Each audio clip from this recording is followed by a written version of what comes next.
नमस्कार। आपण माने जानिथिबे भारतर सबुठु शक्तिशाली ऑफिस होची पीएम ऑफिस अर्थात प्राइम मिनिस्टर्स ऑफिस।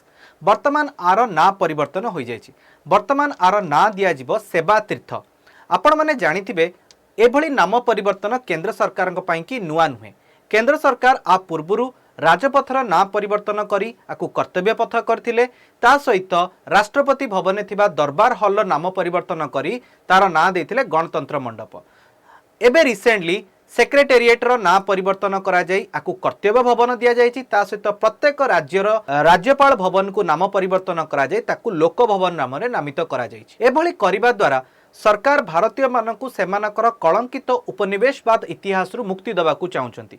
बाकी आगामी दिन में आउ कहार ना परिवर्तन होची ता आमे देखिबा निश्चिंत। सबुठ इंटरेस्टिंग कथा होची जदि आपन के वीडियो भलो लागिला ताहले चैनल को लाइक शेयर सब्सक्राइब करिया को जमाई भूलिबेनी।